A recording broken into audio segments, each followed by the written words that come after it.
Hey everyone, welcome back to another video. And I know it's been a while, apologies for that. I kind of got a bit too much into work and missed recording videos, but I'm back and I'll try to keep up with the pace, hoping to do at least one video a month. And maybe if I get more time, I'll do more.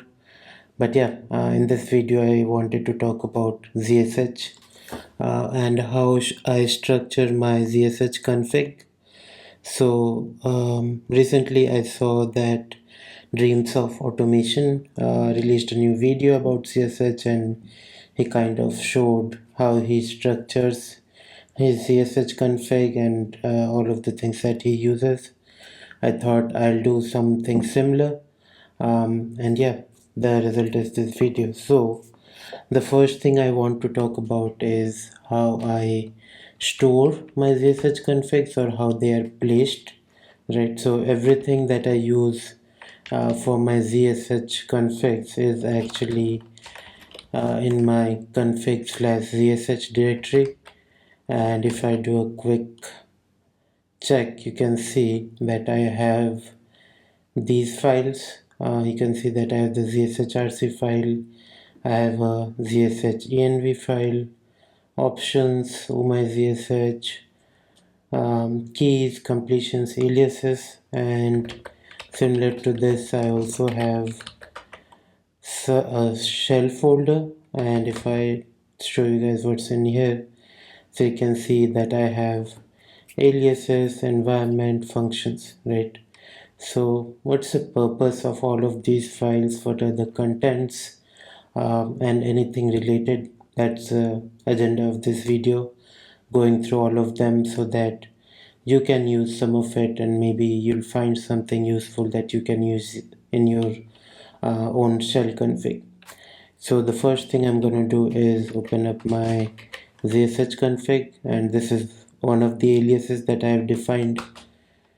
So as you can see, this is my zshrc, and if you notice, it doesn't actually have any configs. It just sources a bunch of files one after the other. I wanted to have it this way so that I can actually have my configs in separate files, different kind of configs in different files, which kind of makes things easier to organize for me. And if I want to make changes to things, I know exactly which file to open, and I don't need to go through a lot of code to make my changes. But yeah, that's the whole reason, and I feel like this is a much more modular approach, and this is how I do things. uh, and if you notice, even in my home directory, I actually have my zsh config link to this config/zsh folder. And if you see all of the same files here, it's basically a symlink. And how I do it is with this .zsh env file, and you'll see this weird looking syntax that is being assigned to the z dot directory environment variable. This particular syntax, what it is doing is assigning the parent folder of this file, that is the zshenv file, to the z.dir environment variable. So in short, it will assign the folder, it will assign this folder as the value of zshenv, right? So that will tell all of our other zsh configs to use uh, this .config/zsh folder for loading up the configs. Right, so with that, let me jump back and open up the zsh config one more time. And now what I want to do is go through all of the files that are here, tell you what's inside each of them, and if there's anything else that you'd like to know. And yeah, I have also written a blog on this. I'll be publishing that along with this video so that if you do not want to go through the whole video and just prefer text, you can kind of look at the blog. But yeah, the blog will just cover super high level details. I'll not be going into the depths in the blog. Alright, so the first file you see is the environment.sh file. What this has is all of the shared environment variables, and which is kind of a common pattern for all of the files under this shell folder, right? Everything inside this shell folder is actually shared by my zsh, bash, and fizz configs as well. And since this is written purely in bash, it can be used in any of the bash compatible cells. So yeah, what I have in my environment sh file is first of all the important configs or important variables like editor, my clipboard copy paste tool, fzf, default options, and you can see that I have a big string here which kind of helps me get a nice FZF preview. Then you'll also see some ZSH env variables here along with modifications to path. And for my Mac systems, I also have the homebrew link set up here. And yeah, the final one is for directory colors. Right, so that's environment.sh, and the reason I have it at the top is because some of the things like let's say the path or the editor variable are being referred to in other places in this config file, so that's the reason to keep it at top. And more or less the config order in this zshrc file matters. There's a reason to having everything in the order it is. So yeah, if you want to emulate this or if you want to replicate this, I would recommend that you do somewhat similar, or you can experiment and find out as well. This is the thing that I found most useful. Next in line we have the prompt, and for that we are loading this init.zsh file, and it's doing a couple of things. First, it's enabling the power level 10k instant prompt. I use power level 10k for my prompt along with a custom theme. So if you see, this is what the prompt looks like. It has a nice multiple colors, it has different kind of prompt sections, and all of this is configurable. And I had spent a lot of time building this prompt, and now I'm just used to this, and I really enjoy working with this. So yeah, that's my prompt, power level 10k with power level 2k. That's what I call my custom power level 10k theme. And instant prompt is something that loads up the prompt very quickly without relying on everything being loaded first and then loading the prompt. So you can actually start typing things before the prompt fully loads. Then I have the main power level 10k config file. So this is the file that gets generated after you run p10k configure, right? And it looks something like this. So it has minimum modifications that I have done other than the setup wizard. But yeah, that's a power level 10k file. Then this is my custom prompt, the one where I like to put all of my custom configs. And if you see, it still calls things power level 9k. This is to make sure that it is compatible with the original power level 9k theme, which power level 10k kind of I think branched off of to offer better performance.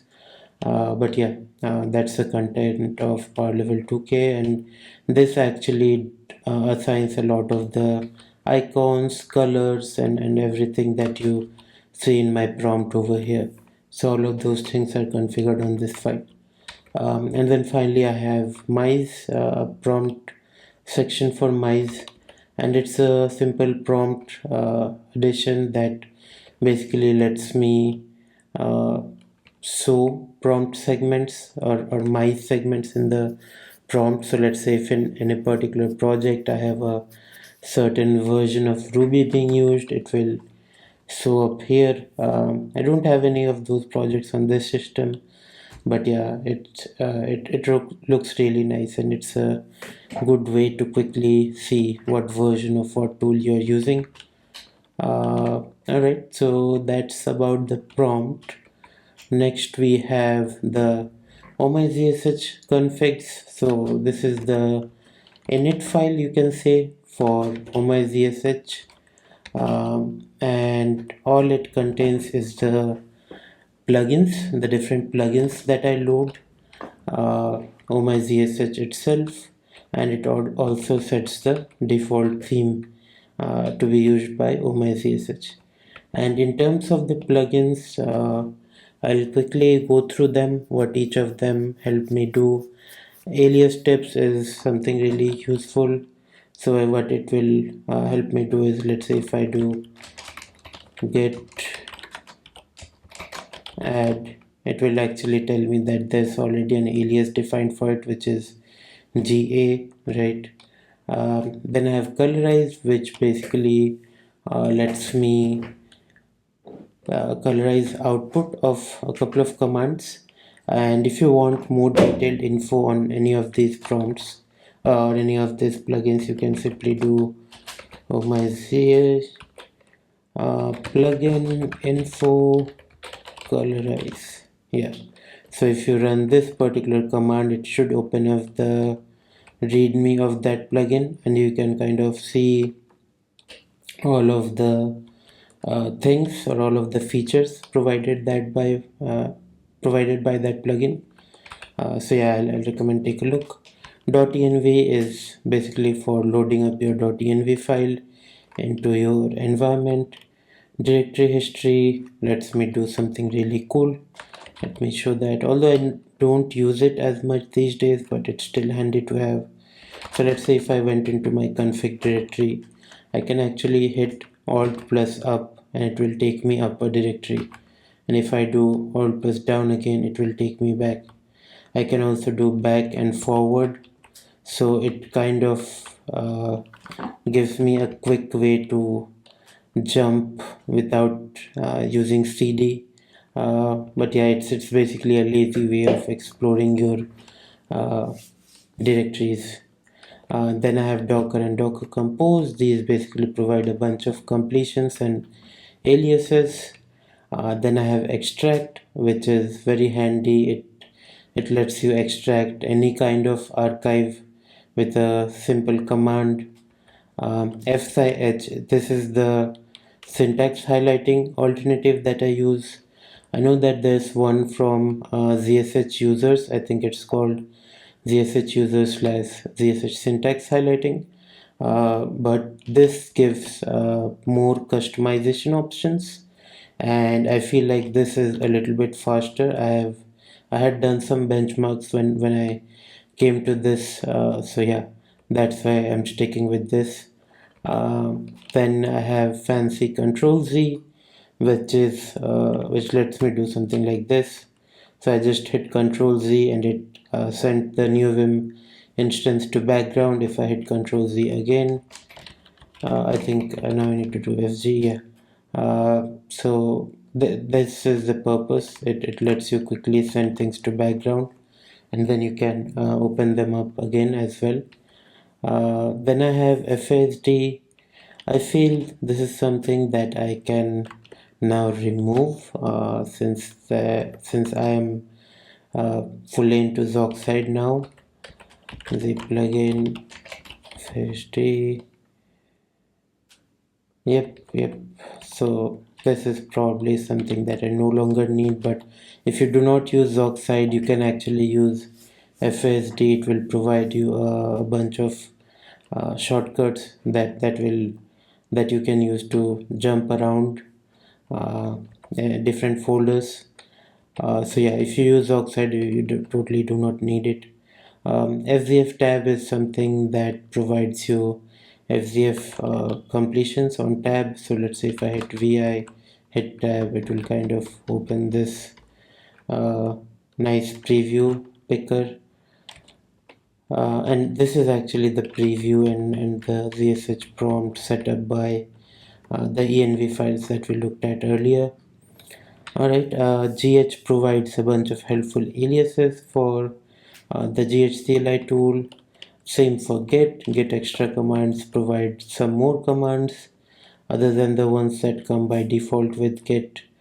Global alias is something that provides you more alias capabilities, so you can expand your aliases. It will let you do stuff like this. So let's say if I hit LA and if I hit space, or let's say if I do LL hit space, it will kind of give me this. So LA for me is already assigned to one alias, that's why this happens.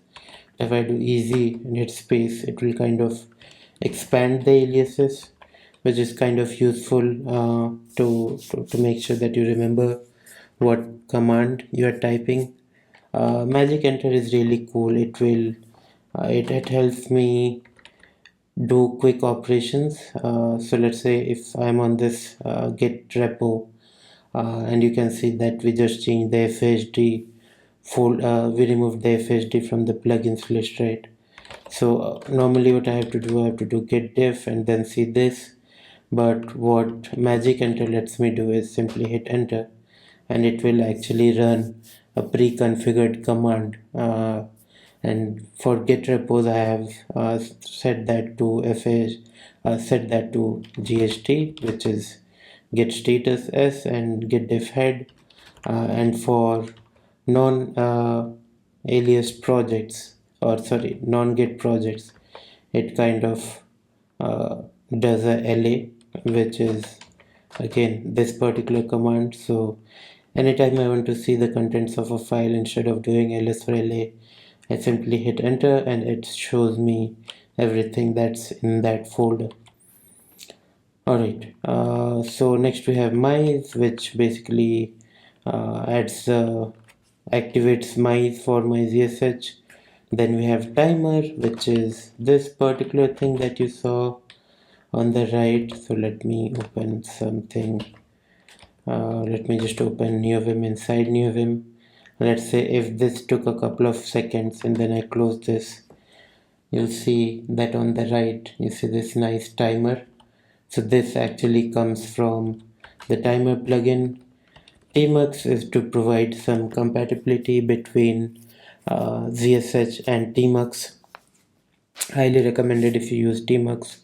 Then I have something called Y mode, which lets me do this. So let's say if I did this and then I hit escape, I can actually navigate with Vim keys. I can use Vim operations. I just did D capital W.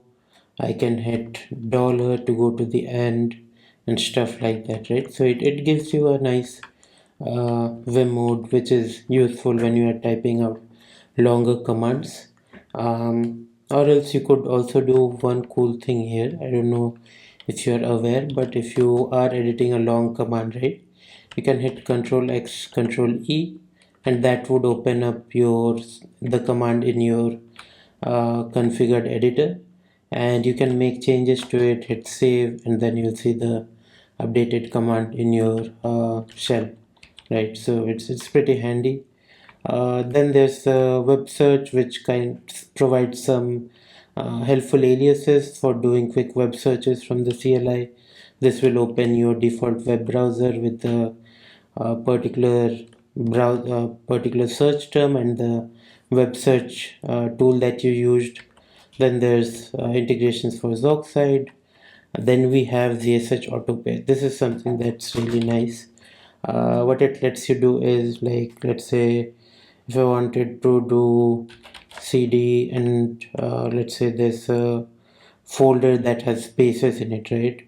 You either have to escape it with backslash or you need to quote it, right? So what this helps me with is, if I start a quote, it automatically adds the closing one, and it does the same thing with all kinds of brackets, with backticks, single quotes. So it has saved me a ton of time, and I highly recommend it. ZSH Autopay.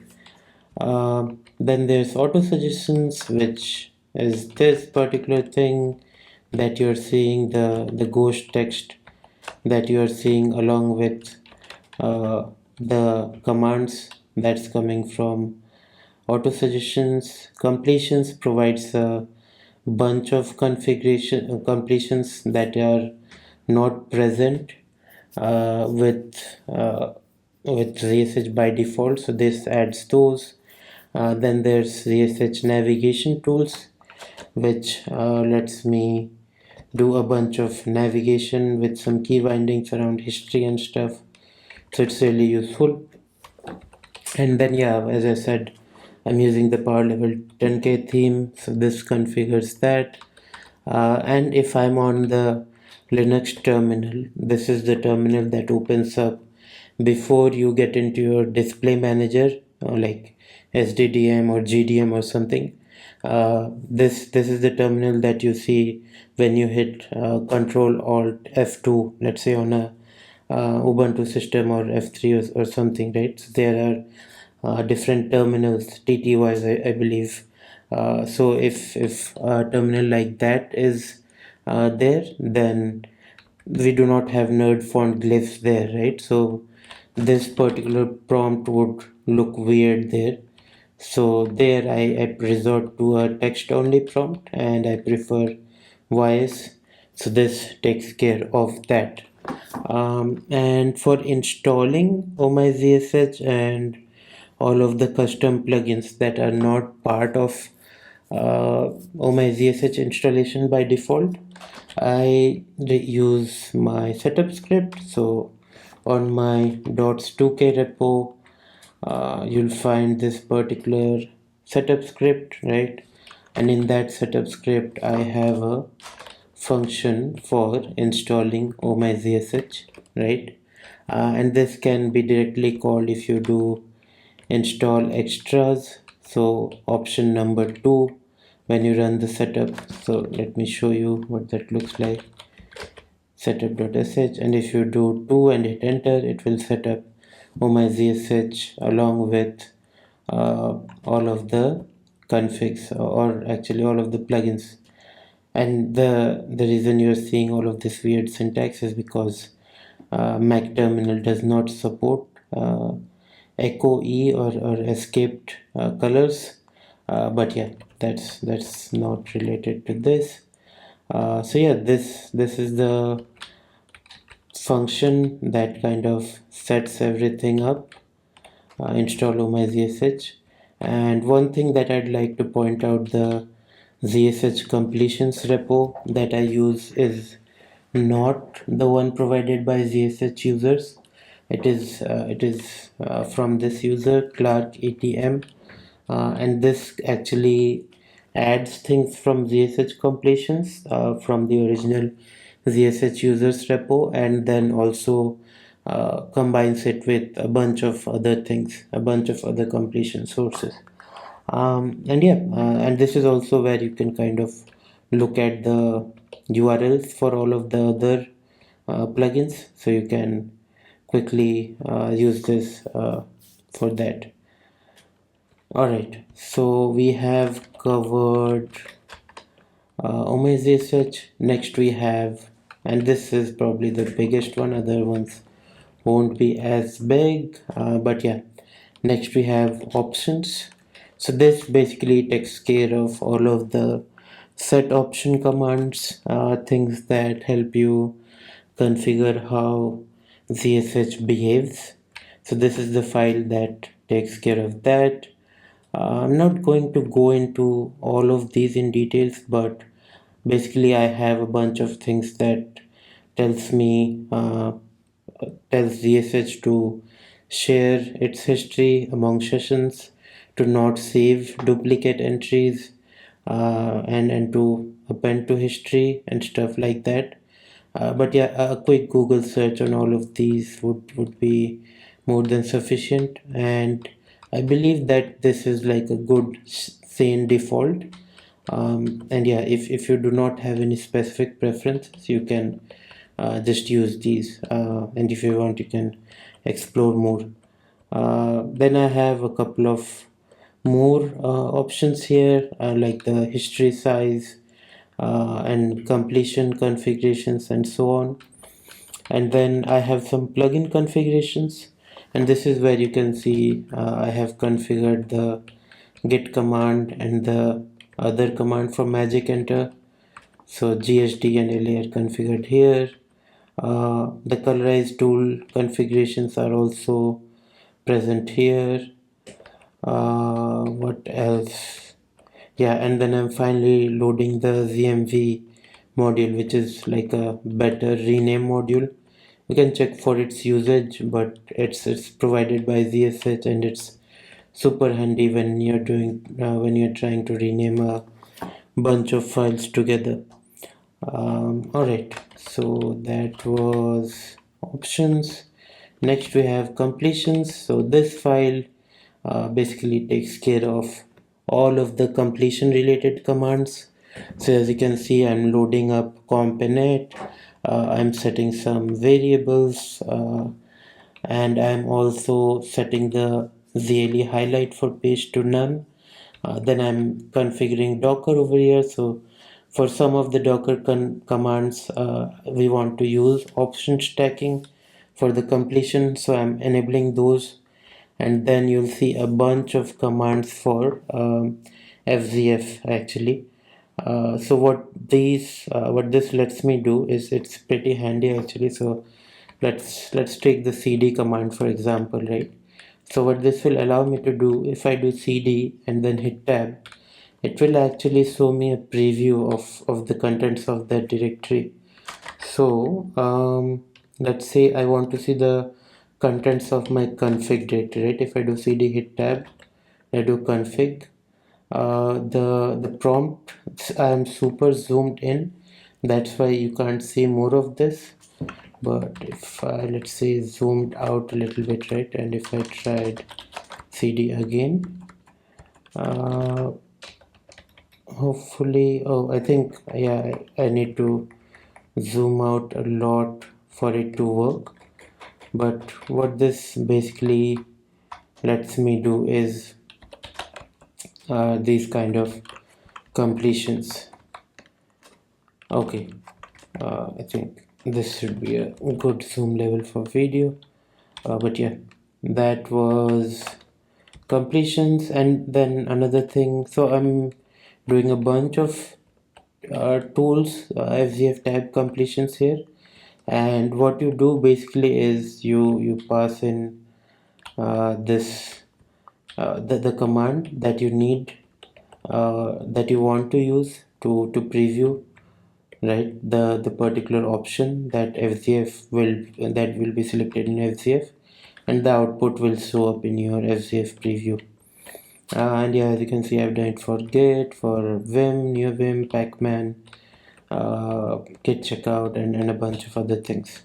And then I have two tools here. So one is Navi, which provides cheat sheets for the uh, shell, right, for different shell commands. And then I have the integrations for FZF. And then finally, in the end, I'm calling component. All right, that was completions. Then we have functions. So this is another shared folder, shared file, and it contains a couple of functions that I use on my day-to-day, which are helpful. So one of the cool things that, for example, is this vo command. So let's say if I went back to the terminal and if I did vo tmux, right? So this will actually show me all of the files that have reference to tmux, and will also highlight tmux for me, so I can quickly go through this.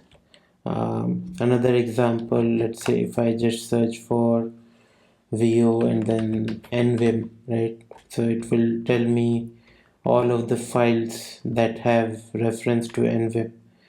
So let's check my lazygit config, right? Where is nvim here? So if you see, the edit preset is set to nvim, right? So I have similar helpful functions set up here. Another one that I really like is this ex1. You can use it as an alternative to the extract plugin that we looked at a few minutes back with oh-my-zsh. So this is also something that can be used there. What else? Yeah, I have these two. These are really handy. So color text and color escape. What this helps me do is choose colors for my shell prompts or any other thing. So if I do color text, it prints a nice uh, summary or list of colors. So you can see it's 0 till 255, and these are the numbers of the colors, what they mean, and this is what it will look like on your shell. So you can use this if you are building some nice prompts and command line tools and TUI and stuff like that. Alright, so that was functions. Next we have aliases. This is something that I really use a lot. So, and I've also put them in categories. So I have the core aliases, things that are um, very much central to the system, things like cd, things like ls, find, open, rm, all of those things, right? So think of this like a binutils version of aliases. Then I have a bunch of git aliases. So you'll see things like adding things, amending things, opening up lazygit, creating new PRs with the GHCLI. And by the way, if you have not tried this, the creating a new PR from the shell it's super simple and quick. I almost exclusively use the CLI for setting up PRs now, so highly recommend this. Cloning repos, creating releases, all sorts of Git and GitHub stuff. Then I have a bunch of editor things, which is basically different kinds of editors, and you'll be surprised to see Emacs here. I had played around with Emacs for some time, and this is a callback to then. Let's see, when is this from? Oh, I think I did organize, so it's showing that. But yeah, this probably is at least 2 years old. But yeah, this is all of the editor aliases. Then for configs, I have this. So if I want to edit any particular config, I can I use these aliases. So as you saw earlier, the zshrc alias, which opens my zshrc. I have things configured similarly for neovim, for my environment, for my aliases, and even for my local configs, tmux, kitty, stuff like that. And then I have some general aliases. So these are some tools that I use in between, not every day, but it's still good to have. So for now, I've put them in the general section. The scrot tool is pretty handy if you're on Linux. It can help you capture screenshots from the terminal. Um, then I have some language specific stuff. So right now I'm doing a lot of work with Ruby Rails. So this is all from there. Then I have for a bunch of aliases for package managers, and I use this quite often depending on the system I'm on. So for Mac we have brew, for Ubuntu we have apt, and so on. Then I have a bunch of system aliases. So this is for basically things like controlling the brightness, controlling the displays, controlling which system CTL services are running, for upgrading stuff, Wi-Fi, network volume, all of those things, right? So it actually just helps me control more of my system from the CLI. Alright, that was aliases. Then we have the aliases.zsh. So this is these are aliases specifically for ZSH. So if you see, there's a reload alias, which again will change based on your shell, right? So this one is for ZSH, so that's why I source my zshrc and in the reload alias. Then I have the suffix aliases, which are kind of cool. They're super helpful. So what they let me do is, let's say if I have my readme.md file over here, right? You can see. So normally I use the me alias to do this editor readme md, but I could also do something like this. If I type the name, hit enter, it will actually open the editor, and the reason for that is this suffix alias. So you can see md is assigned to nvim, html is assigned to nvim, and you can do as many as you like. Normally I just use it for md because that's md and index.html files, because those are the ones I quickly want to edit. For other ones I just utilize my nvim and control F to get into FZF and just fuzzy search. But yeah, that's suffix aliases for you. And then you have global aliases. So these are things that you can put in anywhere in the command, and then ZSH will auto expand it. The ones that I like to use the most are the capital C and capital G commands. So what they let me do is something like, let's say I did ll, right, and let's say I want to look for files, setup files. So I would do capital G and I would type setup. So it will take care of this. It's a minor time save, but yeah, I find it really handy. Alright, and next we have the last non-optional file, that is keys.zsh, and this file basically takes care of all of the key related configs, right? All of the key bindings, custom key bindings that I have set for myself. And it also loads up some of the modules related to key bindings. Things that I'd like to call out here is Control T for launching T, which is a Tmux session manager. I do Control T, and this uses Tmux T, a plugin you can find up on my GitHub. Super handy for opening up new sessions. And this was inspired by a plugin from Joss. I think his plugin was also called T.